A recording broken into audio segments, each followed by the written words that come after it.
Music for All is proud to sponsor Bandstand. At Music for All, we're about providing positively life-changing experiences. Join us with your marching band at Bands of America or with your concert ensemble at the Music for All National Festival. Students can audition for our honor ensembles or attend camp at the Music for All Summer Symposium, featuring the Sweetwater Director Academy, an amazing week of professional development for directors led by Dr. Nola Jones. Learn more at musicforall.org. Romeo Music is the leader in audio, video, music, and lighting technology for educators. With a combined nearly 200 years of experience, Romeo Music's subject matter experts understand the struggles that face teachers in today's music classrooms. With a laser focus on educational technology, Romeo Music provides a turnkey solution, everything from audio cables to on-site training. To learn more, visit www.romeomusic.net.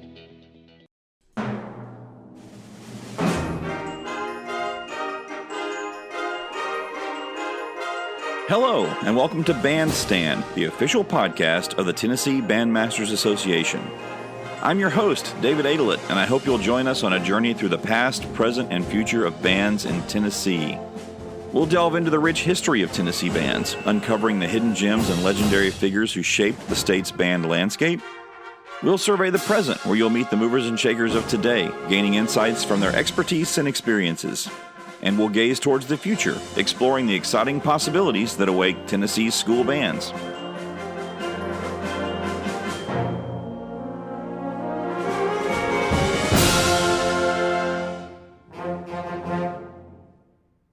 One of our Tennessee high school bands has been selected to perform at this month's inaugural parade, the Stewarts Creek High School Band from Smyrna. Stewarts Creek is part of the Rutherford County School District, and since its founding in 2013 has become one of our state's outstanding band programs. Today, I speak with directors Michael Chester and Debbie Burton, and we talk about the school's history, their program's guiding philosophy, what performing in this parade means to their band community, and how all of us in Tennessee can help them get to Washington. Congratulations to our friends from Stewarts Creek. One of our Tennessee bands has been invited to perform in the Presidential Inaugural Parade. It's the Stewarts Creek High School Band from Smyrna, Tennessee, and we have their directors, Michael Chester and Debbie Burton, on Bandstand for this episode to sort of give us an overview of what this trip's going to be like and to talk about what they need to make this happen. So, Michael and Debbie, welcome to Bandstand. Hi. Thank you very much. Yeah, thank you. This is very exciting. I want to take a second and just talk about the background of the school, because in the scope of things, it's a relatively new school. So, Michael, you were there from day one. So let's just hear about the background of Stewarts Creek High. Yeah. Well, thank you. First of all, it's a pleasure to be here, and thank you so much for the invitation. So Stewarts Creek opened in the fall of 2013, and I've been there ever since. Prior to that, I was finishing up graduate school work at the University of Illinois. And it's just been really exciting, I guess, to build a program from scratch. We're in our 12th year now, I believe, and it's been amazing, the trajectory from where we started to the complete collapse during COVID with everybody's program to coming back strong, and here we are with this wonderful opportunity and this invitation. Along the way, we've had a lot of great opportunities for our students. A lot of our students do really well, being selected for the all mid-state bands and the Tennessee All-State Bands, orchestras, jazz bands. We have alumni who are now, as most people know, Chandler Currier, who is now the principal tuba player of the Nashville Symphony, one of the youngest members hired. I think he was 20 years old when he got hired for his first professional symphony job. And, along that way, building the program from scratch, one of the very early things that we kind of decided that we were going to do, for the first few years, we were trying to kind of figure out what our identity was going to be. And, we kind of settled on the non-competitive band approach. And then, along the way, we've had some great staff hires. We started off, it was myself and Terry Jolly, who started the program, and then Terry left after the second year to go heed his calling to work in church ministry in the music department over at Northside. And our silent partner from day one was Debbie Burton, who we were very fortunate to have join us in 2016, and she is now celebrating her 10th year. We have a great addition to our staff, Alexis Derryberry, who is our director of percussion, and two wonderful middle school directors that work with us across the campus, Brittany Gerald and Elijah Gilmore. And like I said, it's been a great opportunity to just work with some really fine individuals to really build a program, to create a positive youth-centered culture program, and something that we hope our community is proud of, and that our students, as they become adults and, they become young professionals, that they hopefully will look back at and say, during their time there, that it really changed their life in a positive way. Mm-hmm. And hopefully they become good consumers of music education, so, the hope is that their kids will be a part of what's going on. We'll join band someday and, kind of carry on and keep giving back. Now, Elisha he's an alumni program, isn't he? He is, yeah. So that's kind of neat that now you're to the point where it's starting to cycle, right? And yeah.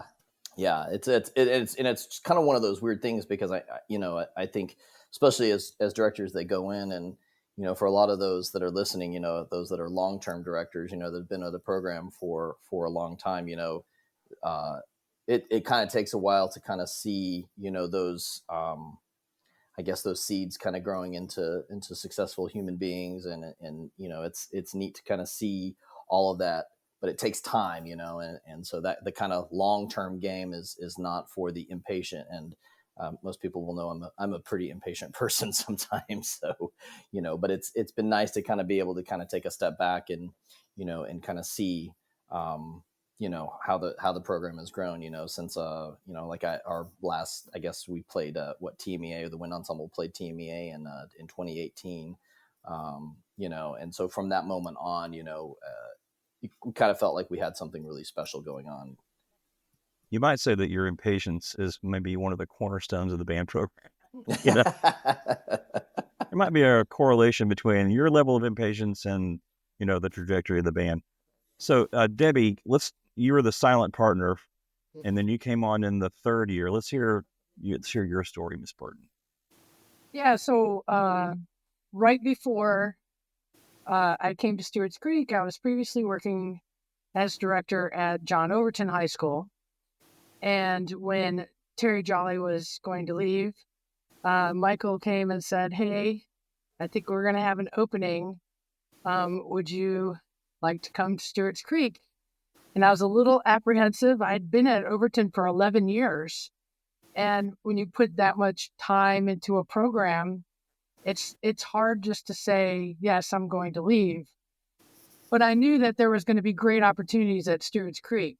And the idea of it being such a young program and a young school, and kind of starting to shape its future and what its path of a program was going to be, I thought it was going to just be a great opportunity. And so I took it. And Michael and I, like he said, we've been together now for 10 years at Stewarts Creek. And it's really been it's almost like a dream job. Everything at Stewarts Creek is conducive to supporting the arts and the band program. We have a fantastic administration. Clark Harrell's our principal. He's just so supportive, never really gets in our way, and is fantastic to work for. The whole fine arts faculty, the motto at Stewarts Creek is one team, and that kind of transcends the fine arts. The relationship we have with athletics is unbelievable. It's just a really phenomenal place to teach. That's great. I mean, the program's had a lot of success. You mentioned playing at TMEA back in 2018. You've always got tons of kids in Mid-State and All-State. What are some other program highlights that people should know about?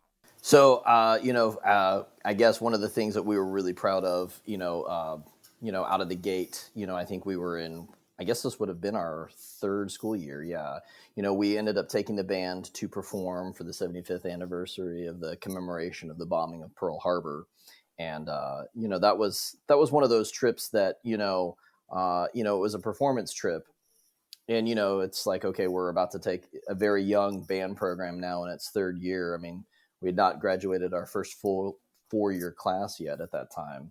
But, you're taking a group of teenagers, as we all know, every different, kids from all different walks of life that come into, your band program. And, you hope that you're creating those meaningful experiences for them.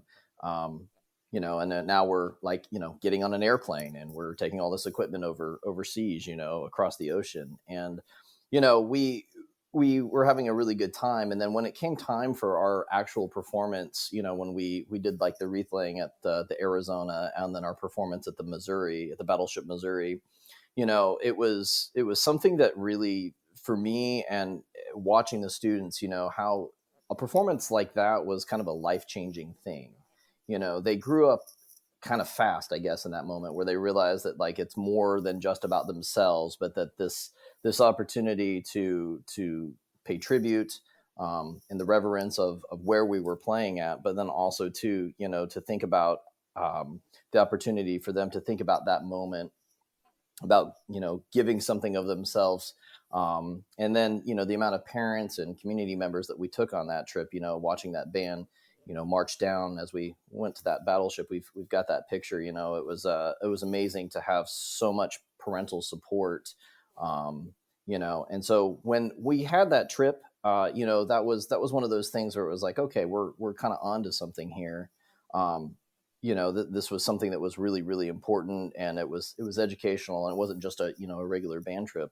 And then soon after that, we ended up, those that live in the town of Smyrna, we knew that at the Tennessee Air Show that we had the accident with Captain Jeff Koos's Blue Angel number 6 airplane went down. They were doing, for those that don't know the story, the Great Tennessee Air Show is a big thing in the town of Smyrna.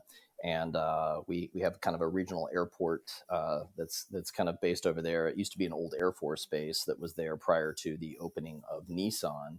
And anyway, the Blue Angels, of course, everybody knows the Blue Angels. But they were doing one of their kind of training runs, I guess maybe a dress rehearsal or whatever they call it when they do their their maneuvers for the show.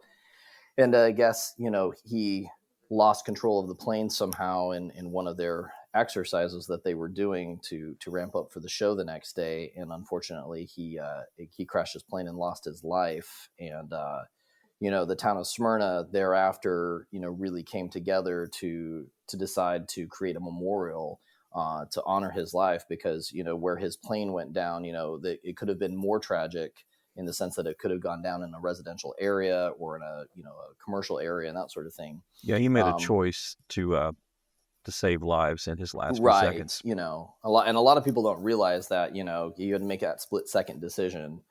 Soon after that, it was in 2018, we got the call from the mayor of Smyrna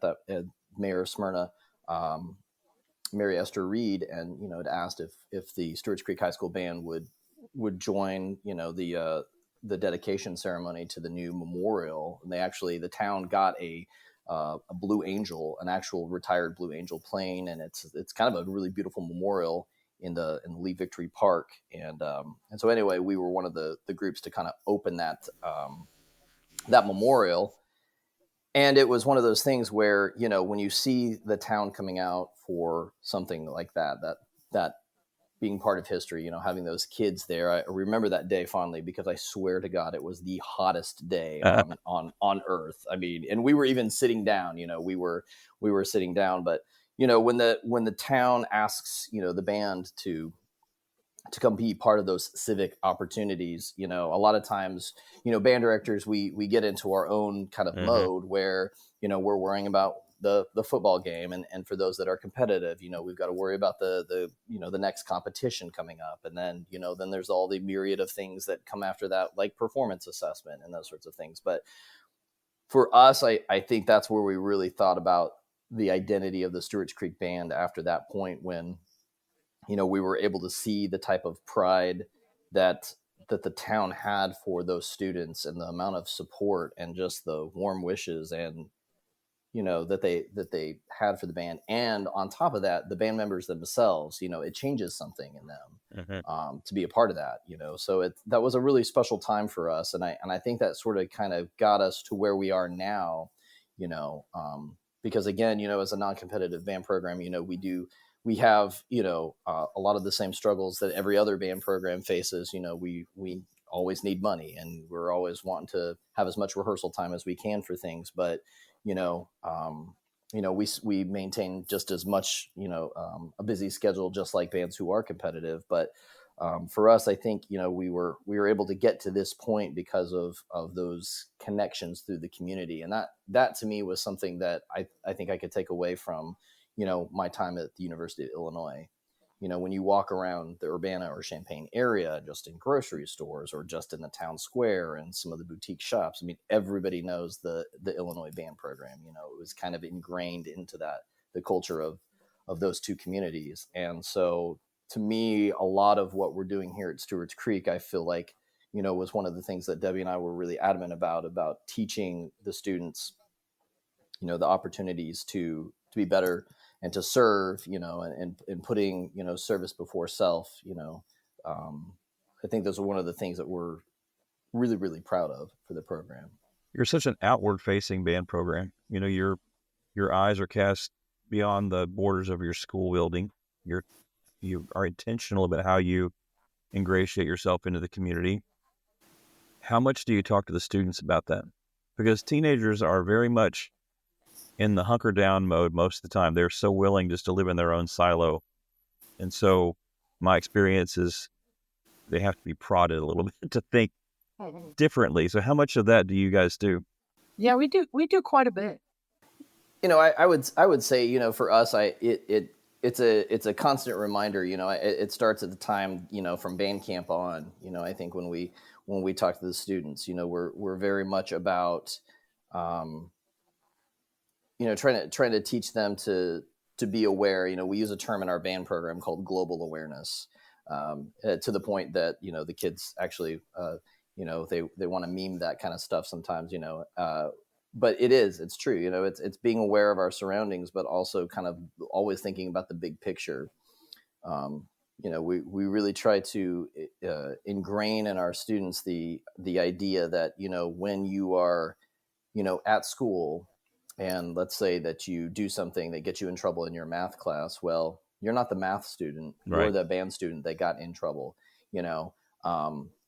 and then just because, you're in the band class doesn't mean that you stop being a band student and an ambassador of the program at 3:30, so we really try to, again, just try to instill some values, I guess, if we could use that term, that are just kind of common sense values. And a lot of it is, we're very fortunate that, we have a lot of the parents who are, pretty actively involved in their child's lives. But, for the most part, it's one of those things where I think we really try to teach that from day one. And like with everything, especially with teenagers, it's just a constant. You just have to keep reminding them and keep reminding them, just like we keep telling them about, we need this concert F to be in tune, and, all of the same things that we do every day in and day out as educators. It's one of those things that it's so important, because whether you say it one time or 99 times, it does eventually stick, and you gotta go with it. And, I think that's one of the things that we try to do from day one. I think you do a good job of it. So let's shift gears to the present. How did this happen? It's such a quick turnaround. I mean, you have to raise all this money in about, 35 seconds. Yeah. I mean, just talk about whose idea this was. And I think originally it was definitely Michael's idea first. And he came in probably the week before Thanksgiving. He came into the office and said, "Hey, what do you think about applying for the inaugural parade?"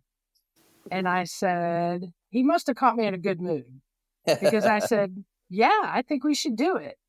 And so we immediately walked down to the principal's office just to kind of gauge what he thought about it. Unfortunately, with politics as what they are, you never are quite sure what kind of support or if the community is going to back you because of who won the election and who didn't win the election. And so we just kind of wanted to make sure that this was going to be a good thing for Stewarts Creek and maybe not bring any undue issues to the school. And he said, no, this is an event that transcends politics. This is a part of American history. And this is something that I think it would be great if the Stewarts Creek band did. And so the next step was, well, let's figure out how to apply. And so we went online and found out that the application didn't even open. They weren't even taking applications. It was still a few days before the application opened, which I want to say was a few days before Thanksgiving break for us. So like the third week of November. And then it closed on December 3rd. So it was only like even open. The audition window or the application window was only open for like 2 weeks. And then it was pretty clear on the application that after it closes, you need to make sure that we can contact you, especially during the holidays. And so we finished the application and then just waited. You know, it was like we were hoping maybe we could find out before the kids left for Christmas break. And that day came and went. And we were like, well, okay.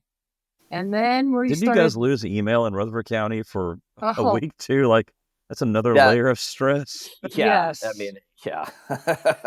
And that actually happened while we were in the middle of making the application. We lost all Wi-Fi, all network. So like, and some of our files that we were using for our application, like were on our school laptops, like saved on the hard drive or in the OneDrive, and we couldn't have access to that either. And we immediately changed. It's funny. We immediately changed the contact information from our school email addresses to like our personal Gmails, or we actually have a Gmail for the Stewarts Creek band. So we changed it to that. And it was a little, just to add the next level of stress to the whole process, was that whole shutdown of the entire network. But when we didn't hear by the time school let up for Christmas break, we were like, okay, this is getting a little close now. Like, it would have been great to be able to tell the kids before they left. And by the way, we didn't even tell the kids we were applying when we applied. So when we found out we got it, we were like, well, we need to tell the kids, which was, what was the date of that, Michael? It was a Sunday. Sunday right before Christmas. Sunday before Christmas, yeah. So 4 days before Christmas. The whole band is all over the country, you know, on their holiday trips. And we find out on a Sunday evening even. Like, I think the email even came out like at 4 o'clock. Because at this point, we're checking email every day, every hour. And by Sunday afternoon, you know, Sunday football started. And I was like, okay, not looking at email. It's not coming today. And then later that evening, Chester texted me and said, hey, check your email. And I was like, oh boy, here it is. And we were accepted. And it was a minute of, holy cow, this is so exciting, to, oh my gosh, we have so much to do. Right. There goes our Christmas break. Right. Yeah, Exactly. Exactly.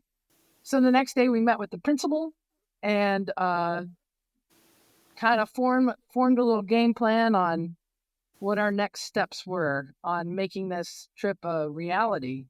Yeah, and I was going to say, you know, it's funny too, because, you know, through part of the application process, of course, is getting letters of support and letters of endorsement.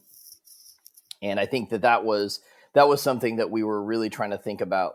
How do we go about doing that? How do we even, you know, who's going to endorse us, and, you know, trying to get a little bit of a better understanding of those sorts of things. So, you know, one of the things that every 4 years, the parade has something called a Joint Task Force Inaugural Committee. And I believe it changes every 4 years, and it's usually made up of like three Republican and three Democratic, like senators or representatives. It just kind of varies throughout. And so kind of having an understanding of, who were on those committees, and then, reaching out to a lot of the people in our local Smyrna area was really, really important. And that was actually the key. And I'm actually going to reference something. I'm going to actually kind of, for those that may remember, and David, I think you were a part of this. I believe when Team EA was in Memphis, the last year we were in Memphis, it was actually when Debbie and I were talking about her coming to Stewarts Creek. I believe there was the, that session, Why We Do What We Do. Oh, yeah. That was fun. Yeah. And it was one of those, it was from that kind of that takeaway session, that was really about thinking about, like, okay, how you market your program, how you got to make sure that your kids are almost like rock stars, or, they're almost like, if you think about them like professional football players or whatever, there's the stuff they do, in the classroom, there's the stuff they do in the band room, and then of course there's the performance aspect of it, but all of the things that happen in between that, making them feel, kind of like that celebrity treatment, and what the perception of the band program is in the school and the community. That was really, really important, clinic. And it was so important, because one of the takeaways from that was, the graphic look of your program and that sort of thing. And so no more treble clefs in the logo. Right. Right. Exactly. Well, and especially today when you've got something like Canva, I mean, right. It's amazing. Anybody can use Canva now at this point, but we kind of were smart and tried to put together a program overview, because, we're going to be asking people to write letters of endorsement, and a lot of it that we knew, our local community leaders, Mike Sparks, who is one of our Tennessee House representatives, Phil Wilson, who is on the Rutherford County Commission. Of course, Mary Esther Reed is our mayor.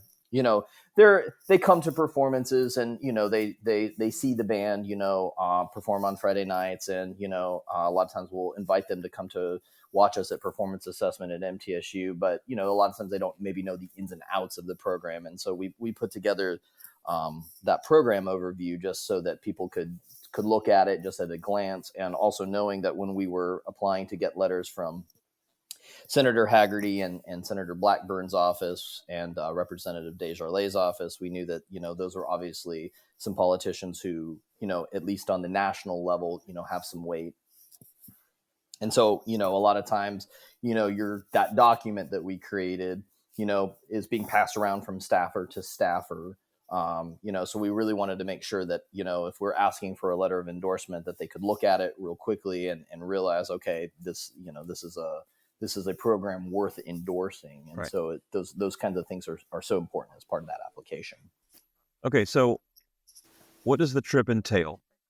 Sure. So we are going to travel via motor coach or charter buses.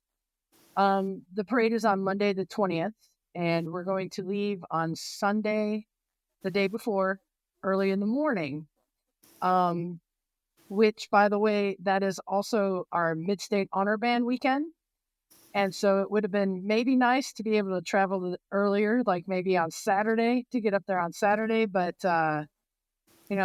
many of our students will have our Mid-State Clinic concert. So we'll be leaving Sunday morning, pretty much drive straight through take all day to get there, and then get up and do the parade the very next day. We're fortunate.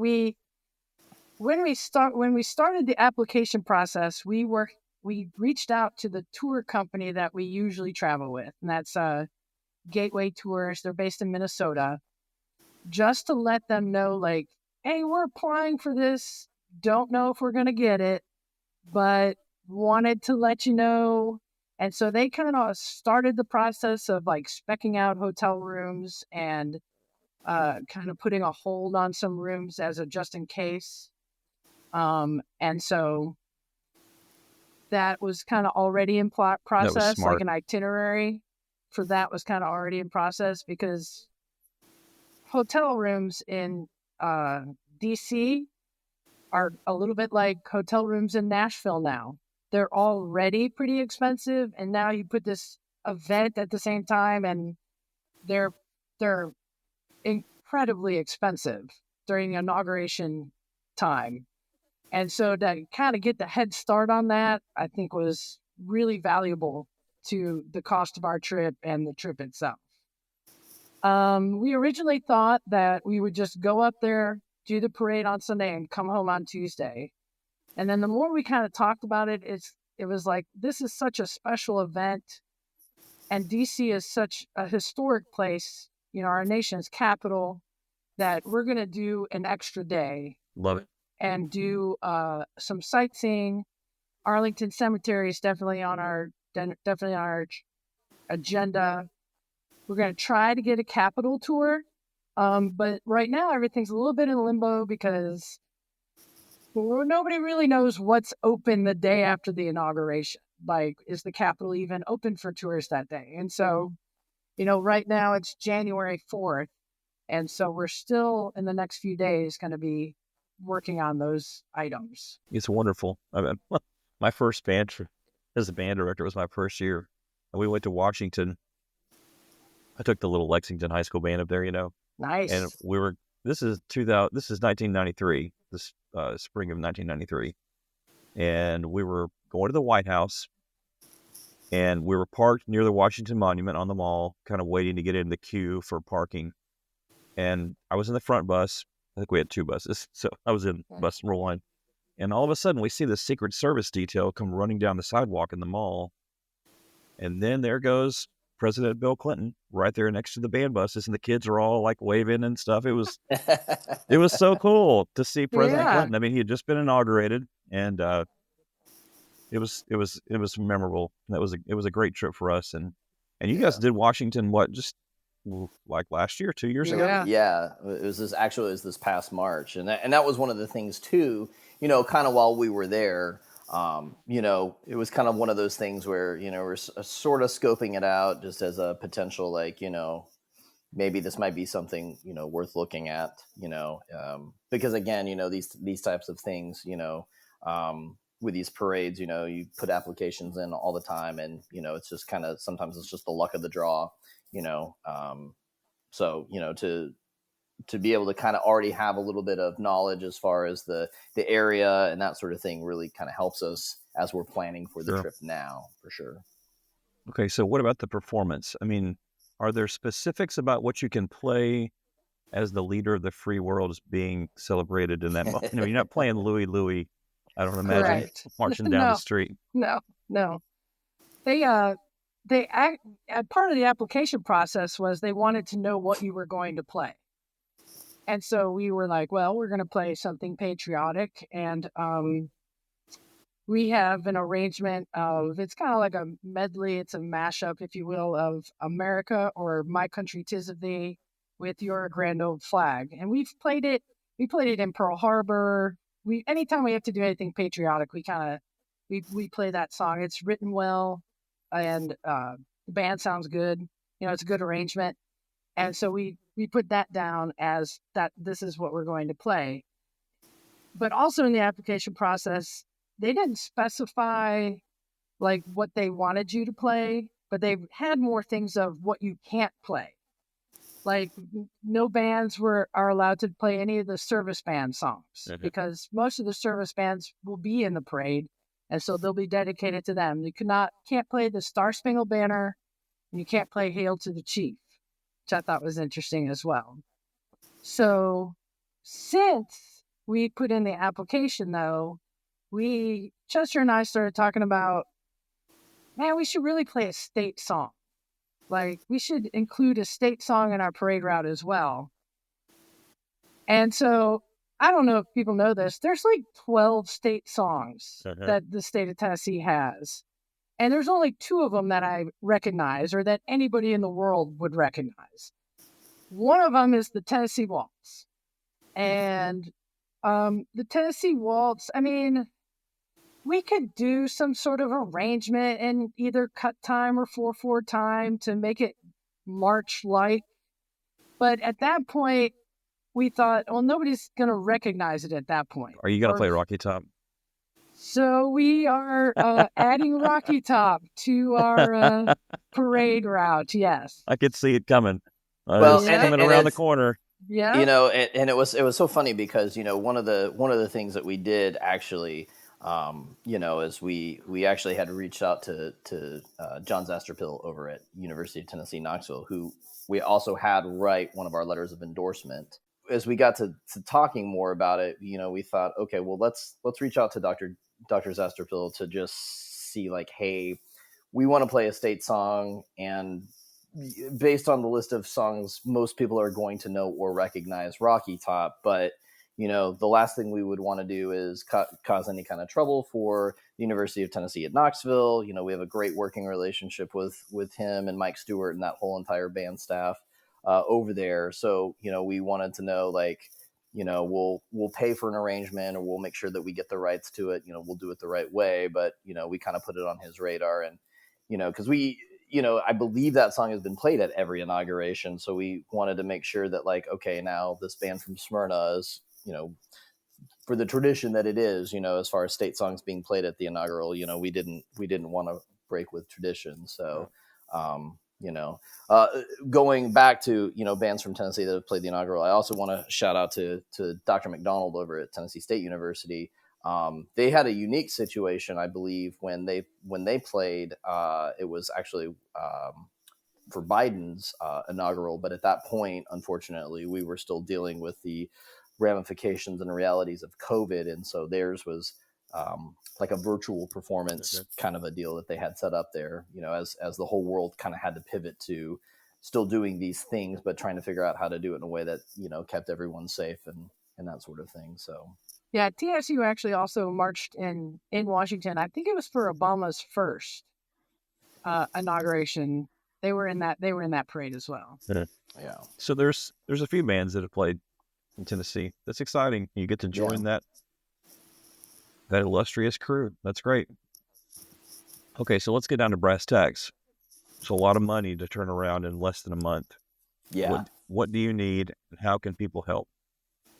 For sure. So, one of the things that we came up with, just like if you read, a lot of the great books that you read and that sort of thing, we're really trying to think about, like, okay, we need to come up with a capital campaign. And so we launched actually last Sunday. Our campaign is called For Honor and Country, and we are trying to raise $120,000 so that we can take the entire band to Washington, D.C. to perform in the inaugural parade. And so far we've raised about 42,000 so far since Sunday. Yeah, so maybe a third of the way there. Yeah, so kind of off to a good start, also considering the fact that we're, like, not in school, and a lot of people are just now this weekend coming back from extended vacations and that sort of thing. So we're really, really hoping that a combination of support from the many businesses across Tennessee, especially here in the Rutherford County area, and those sorts of businesses, every little bit helps. Friends, alumni, that sort of thing. I mean, the thing we have to realize is that the school's only 12 years old, so our current working alumni right now are only in entry-level jobs. They've graduated from college. Some of them are now getting master's degrees and that sort of thing. So, we don't have a real deep alumni base yet, where they're able to write, $1,000 check and not think about it. So, a lot of it is relying on our old alumni parents and, kind of just like through social media, the circles that kind of expand outward. We're also working on some fundraising opportunities to get the students involved in it too, because we want the students to be able to go without having to pay out of their own pocket, or their parents to pay out of their pockets to go. But we also want them to have some ownership of the fundraising. And so we're putting together a couple of fundraisers where the students will be involved in that as well. Yeah, because you haven't even seen them yet. I mean, correct. In school, I mean, I know you had to do some Secret Service. Yeah, the Secret Service screening, which that was a whole headache. Yeah, so the fun fact on that one. So for those that want to ever apply, and we encourage bands, like I said, please reach out to us if you are ever interested in the next inaugural. But yeah, everybody has to do a Secret Service screening, which you would think in today's world would be really easy because they send you a digital form and you just complete it. Oh yeah, and Well, by the way, I think they gave us 3 days to complete it. yeah. It was literally like, okay, we're waiting Yeah. on information, and it's like it's quiet, and it's like 6 emails all within 2 minutes of each other. But it's weird. So I did my Secret Service screening, right, and then it gives you a confirmation, window. It's like, okay, your form has been submitted. But most of the time we're kind of used to like when you register for the Team EA conference, or you register for, your MTSBOA. Yeah, you always get an email confirmation that, okay, in addition to just at that moment. They don't do this with a Secret Service So screening. you're saying the Secret Service is not using FormStack? Is that what you're saying? They are not. I don't know what they are using. So we were kind of like, we kind of made a judgment call, and we were like, well, as much as we would love to just send this link out to the kids and just hope that they get it completed, we don't want any surprises when we get off the bus and realize that little Johnny didn't get his little thing, because it got lost in the interweb, so to speak, and they have no credentials for little Johnny.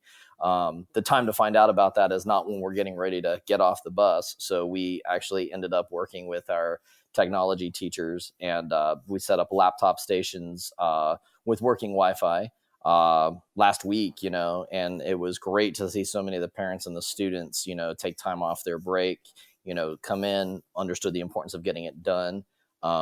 It's amazing that in the day and age that we live in, that the students don't know they have social security numbers, or they don't have them memorized. Because I think we are all of that generation where you always had your parents, your parents' work phone, your home phone, your address. And then as you were older, applying for colleges, as we all did with the old paper forms, putting your social security number down. So that was quite an adventure for some of the kids for the first time. But it was great just having an opportunity while they're working on the laptops, to talk with the parents. And that's when we really, I think, felt like, okay, this was a great thing, because so many of the parents were just like, this is an amazing opportunity. Thank you so much. To have these kids to be a part of history and, represent the town of Smyrna. You can't ask for anything better than that. And it's neat to see parents have pride in their band program, in addition to the kids. Yeah, I want to ask this question, but when you sort of answered part of it, but what's the response been like? When you go to all the folks that were your references and say, hey, by the way, we got this, like, what are you hearing back from them? It's, it's been like, cheers, screams, like, oh my gosh, it's been just super positive. It would almost be like the Titans winning a Super Bowl almost, is how I would eventually, keeping our fingers crossed, kind of what that feeling would be not like. Not this year. But we got a call from Mary Esther, the mayor of Smyrna, who, and this was on like Christmas Eve. She didn't have to take the time out to call, but just, how excited she is, and that the town is ready to go to work, whatever we need, they're going to try to help us, with all of that. So, it's the response has been like overwhelming in a good way, if that makes sense. It's been really, really positive. When your students are grown and they have children of their own, and they're talking about their band experience, what do you want them to say about this trip? I would want them to look back on this with pride, like that they were honored to represent Tennessee, and that the experience was a great experience. Yeah, what else, Chester? Yeah, I think that, we hope that they'll look back at this, and realize when they talk to their kids, that like you said, it's that sense of pride, being able to think about, as people get older, life gets more complicated, and the worries and responsibilities that the students will have when they become our age or whatever, for that brief snapshot in time, when they watch other, inaugural parades, that sort of thing. I think that they'll look back at it with fond memories, about how an amazing trip it was, and how we, not just the band members, but how everybody came together to really help them, get past the finish line, and to have this performance. And we hope that, these are the kinds of things that maybe changes the the lens a little bit for them, or their trajectory, because, you never know that some of these students themselves may be inspired to, go out and become public servants, or, Presidents. go out and, or, they might decide to join the service bands, and that for us is one of the unique things about this trip that we're really excited about. I mean, just to watch, the Army band, the Marine band, the Air Force band, Coast Guard band, all, and then also some of the best bands across the country, just to be able to share that moment with them, and to serve, our nation. We hope that our students from that, and some of the other parts of this trip, we hope that will be the thing that inspires them to just, go above and beyond. Because I think we live in a world now where, that we always joke in the band office, when we're calling and trying to get things that, good help is hard to find. Well, yeah, that was prior to the pandemic. Now help is hard to find. And, we live in a day and age where a halfway job is as good as it's going to get.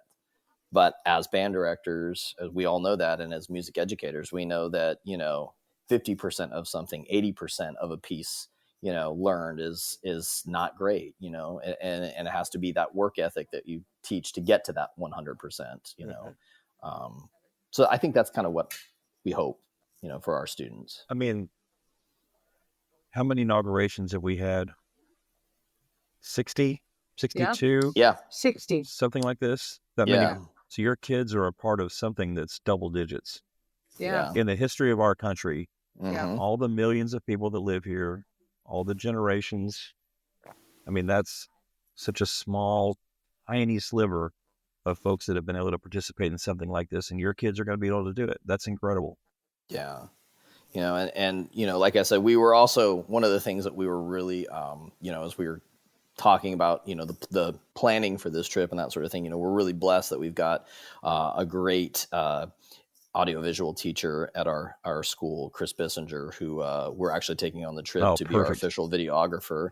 And then we've got a wonderful photographer at the middle school. His name is Jeff Priest, and he does a lot of the photography for athletics, and he's come to do our concerts. And he's just got a really good eye for like capturing the moment. So we're also bringing him as well, because, these are the kinds of things that, we want to preserve. This is a big moment for these students and their families and the community. But, looking later down the road, for the archives of Rutherford County, for the town of Smyrna, being able to have these photos, available, as we talk about the history of the town, and that sort of thing. I mean, I think it's something that's important to make sure that we capture the moment professionally, and not just like on our iPhones, because, unfortunately in our digital age, it's great that we have access to such great technology, but sometimes, we don't preserve that kind of in the way that we think about, where, you might do with film and that sort of thing, and letters, everything's electronic now. So,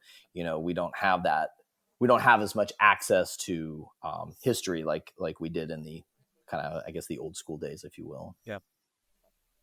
What would you say to young directors? And this could be, concerning approaching a performance like this, or just, maybe somebody just finished their first semester and they're like, I don't know about this whole thing. I mean, what's your advice? You're both experienced, just incredible teachers. What's your advice to those folks? I think my first word of advice is to build relationships. Start in your school first with the other teachers, the other faculty members, your administration. Build relationships with the parents that are your band parents, but then also like within the community leaders.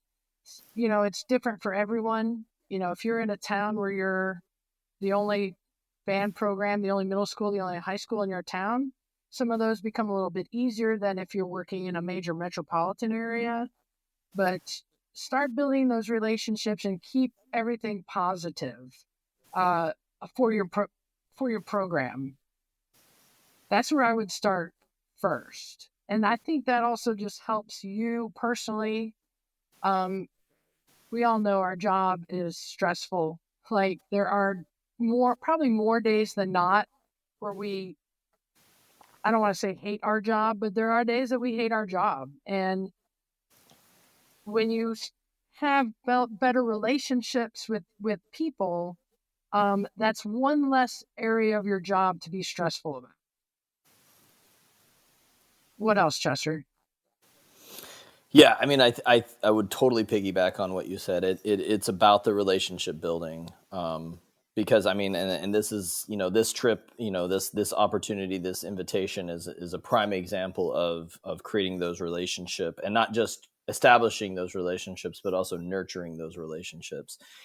Starting in the school, and then with the parents, and then the community. We think about it if in a broader sense, as band directors, we are also small business owners, and how we market our programs, and how the perception of our programs beyond our band room it's really important, because it can galvanize an entire town. It can galvanize the people who, they come to the concerts. And, when you think about those relationships, and you think about that sense of ownership that people take, I think it's important that helping that be part of the core values. I think when you're thinking about decisions about what do we do next, where do we go from here, I think for younger teachers, I think keep that passion and that ambition.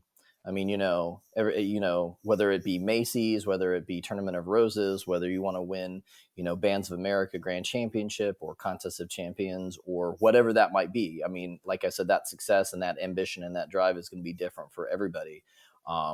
But figure out what those things are that you think are important, and really try to figure out how you can get to that level by really starting small, building the relationships, building the rapport with the students. I think is a part of it, is a big part of it too, because the students today have so many different things that they can belong to. They don't have to do band, they don't have to do choir, they don't have to do orchestra. I mean, there are so many things. I mean, especially high schools now are basically like junior colleges, with so many, at least at our school anyway, we have so many like offerings from ROTC, broadcasting, criminal justice, agriculture. I mean, you go on and on. I mean, kids are getting out there, they're getting certifications in IT. I mean, it's amazing. But you have to think about like, what can you do to help realize that not every student is going to be a music major, that sort of thing. A lot of your students are going to go on to do different things, but you have that opportunity to really be a positive role model, and to change that trajectory for that student, so that again, you may not see it in your lifetime, because students move away and they start families of their own and that sort of thing. But a lot of the values that you instill in them, they instill in their kids. Yes. And it's one of those things where it gives back, and you may not know that, you may not even you may not even realize that. And that's one of those things where in our profession, I think as band directors, we're always looking for that short-term payoff, but it's really about the long game, the long view. And that to me is really what it's about. And like Debbie said, yeah, there are days where, we have to talk each other off the ledge, and that's a real thing.